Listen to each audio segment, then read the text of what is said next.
Selamat datang kembali di channel Mamun Indonesia. Semoga teman-teman selalu diberikan kemudahan, kesehatan, dan dilindungi oleh Allah Subhanahu wa taala. Baik, teman-teman.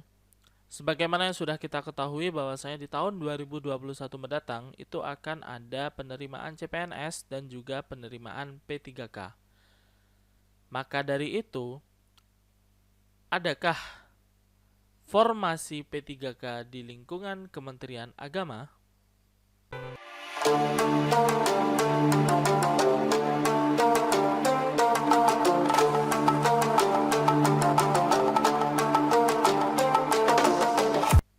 Baik, teman-teman, sebagaimana yang sudah kita ketahui semua bahwasanya PPPK 2021 itu dibuka untuk semua guru honorer di satuan pendidikan negeri dan swasta.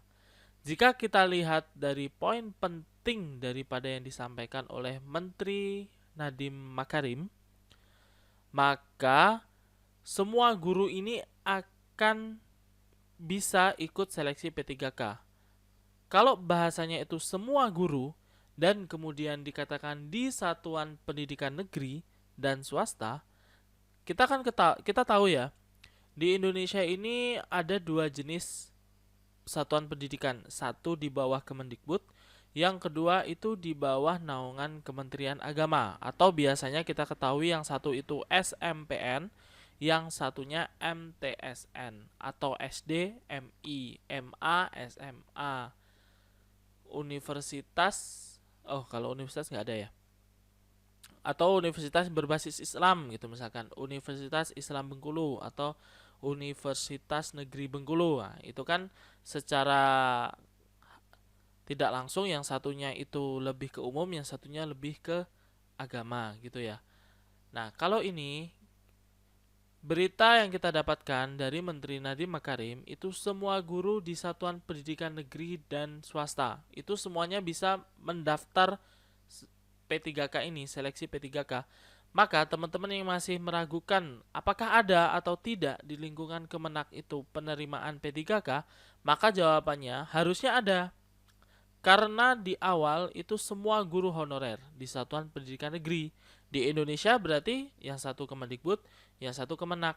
Beda lagi misalkan beritanya di satuan pendidikan negeri di bawah Kemendikbud gitu misalkan. Nah, maka di Kemenak tidak masuk. Namun di sini semua pendidikan negeri, maka ya Kemenak maupun Kemendikbud itu semuanya ada perekrutan.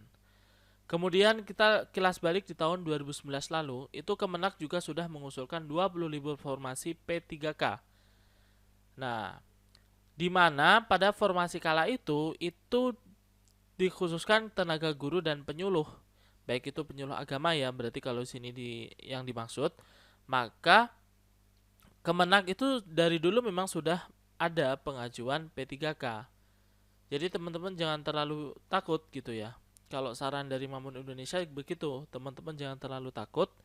Alangkah baiknya teman-teman persiapkan diri saja dari sekarang, baik untuk menghadapi tesnya maupun pemberkasan-pemberkasan yang harus dilengkapi ketika portal P3K itu sudah dibuka. Kemudian ini berita 6 Desember 2020 ini kita ambil dari laman Kemenak, dari websitenya Kemenak, bahwasanya sempat tertunda. Kemenak segera input aplikasi e-formasi calon P3K.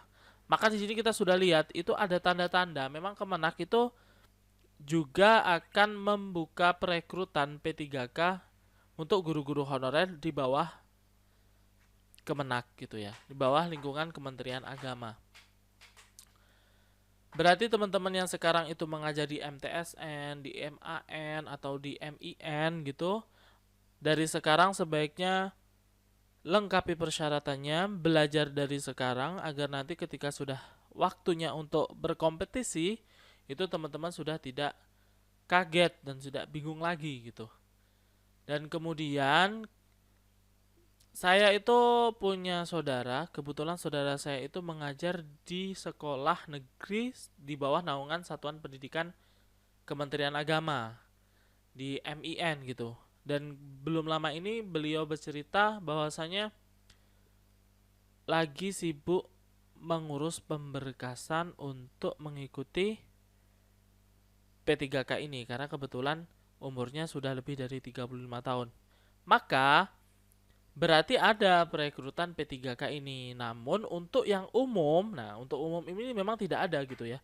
Bagi teman-teman yang baru lulus atau yang tidak terdaftar di Dapodik atau yang umurnya sudah 36 namun tidak pernah menjadi guru honorer dan juga tidak memiliki sertifikat pendidik, maka tidak bisa mengikuti P3K ini gitu.